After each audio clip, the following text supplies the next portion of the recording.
So you have probably already built or seen a RAG application where user asks a question, the system searches a vector database, relevant documents are retrieved, and LLM reads them, and finally it generates an answer. It looks pretty much simple, but here's the problem. What happens when the answer isn't sitting inside one vector database? What if your question requires information from multiple databases, APIs, tools, or even another agent? So that's where exactly traditional RAG starts reaching its limit. And this is exactly why Agentic RAG exists. So in today's video, we are going to take one real world example where we will solve it using a traditional RAG and then we'll enhance it, that exact same system, into an agentic RAG. So by the end, you will be able to understand what changed, why it changed, and when you should actually use an agentic RAG. So now let's get started. Welcome to Agent Stacks. If you are learning AI engineering, especially RAG, AI agents, LangChain, LangGraph, make sure to subscribe because we are not just learning the theory, we are building this system step by step. So now let's start with traditional RAG. So let's imagine we are building an enterprise employee assistant.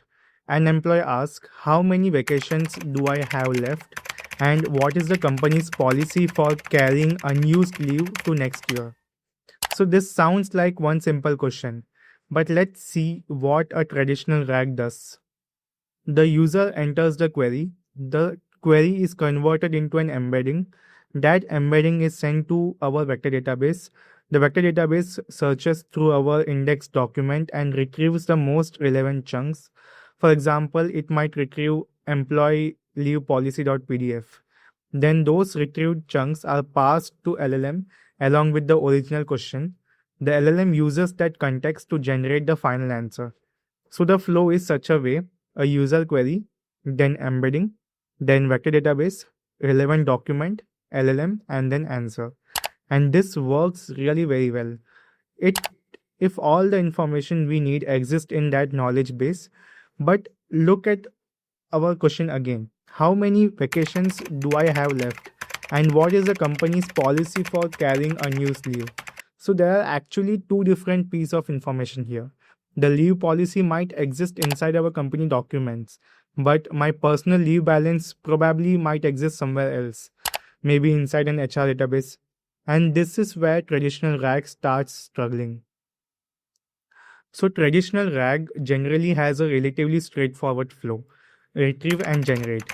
The retriever searches a predefined knowledge source, the LLM receives the retrieved context, and it generates the answer, which makes traditional RAG simple, where the architecture is relatively easy to understand and implement. Second, predictable. The retrieval pipeline generally follows a predefined path. Third, fast. These aren't necessarily multiple reasoning steps or tool calls. Fourth, cost effective. You are usually performing a relatively smaller number of retrieval and generation operation. Fifth, excellent for knowledge retrieval. If your question is what is our company's maternity leave policy and the answer exists in your document, traditional RAG can work extremely well. But here's the limitation: traditional RAG generally assumes that we already know where the information lives, and real enterprise applications aren't that simple. So let's come back to our employee. They ask, how many vacations do I have left and can I carry them to next year? The system needs two sources. One is HR database, which contains employee ID, leave balance. Source 2, company policy document, which contains unused annual leave, which can be carried forward up to 5 days. A traditional RAG pipeline might retrieve the policy document, but it doesn't automatically know I also need to query a HR database. That's the fundamental problem. The information isn't all sitting in one place, and this is where we enhance our architecture. So instead of having one fixed retrieval pipeline, we introduce an AI agent. So now the user asks the exact same question, but this time the agent doesn't immediately retrieve the documents. First, it understands the objective. It realizes that I need the employee's current leave balance, and that one task and I need the company's leave policy. That's another task. So now the agent can choose the appropriate tools. It might call an HR database tool to retrieve the company's leave balance, and then call a vector database retriever to retrieve the company's leave policy, and the results will come back. So the agent combines the retrieval information and generates a final response.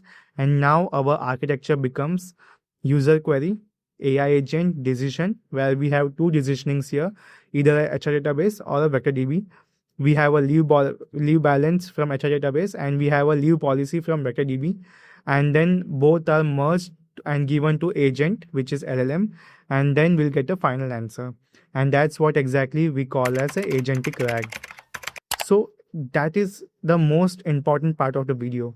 We didn't just add another database, we added an intelligence to retrieve the process. Traditional RAG system basically says, here's the question, find relevant information from this knowledge base. But agentic RAG says, here's the goal, figure out what information I need, where I should get it, and what action I need to take. And that's a very huge difference. The agent can decide, should I search the vector DB? Should I query SQL? Should I call the API? Do I need multiple sources? Do I need to search again? So that's why we call it as agentic RAG. So now let's make the difference even clearer. Traditional RAG employee asks, how many vacations do I left? Can I carry them forward? System will search FactorDB, retrieve leave policy, then it goes to LLM, and then we get the answer. The system is primarily focused on retrieval from one knowledge source. But in the agentic RAG, the same question, but now agent, first it get the employee leave policy, HR database tool, then it will tell that 12 days are remaining, something like that, and then agent will take the data. Now then it will go and check the retrieve the company's leave policy, then it will go for vector DB, then it will take the answer which is there in the DB, and then the agent combines both pieces and into one information, and then we'll get the answer. So we can notice here what happened. The user asked one question, but the agent decomposed that question into multiple information retrieval tasks. And that's what the core enhancement is all about. Don't make the mistake of thinking agentic RAG is always better than RAG. It isn't. If a simple RAG pipeline solves your problem, use simple RAG. Don't introduce an agent, 5 tools, and 10 decisions node just to answer what is maybe a refund policy. But if the question requires multiple sources, dynamic retrievals, and tools plus reasonings, then when agentic RAG starts making sense.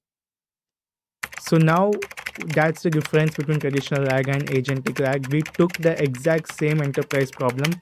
We first solved using traditional RAG, then we introduced an agent, and now we gave it to access multiple sources and tools and turned that fixed retrieval pipeline into dynamic reasoning based retrieval system. So if you want to learn how actually to build architecture using LangGraph tools, multiple retrievers and agents, that's what we are going to get in the upcoming videos. So make sure you subscribe Agent Stacks, because we are going from concept to actual implementation. And comment below, would you use traditional RAG or agentic RAG for your project? And that's why we are here to explain you all the important things. So we'll see you in the next video. Keep learning and keep building.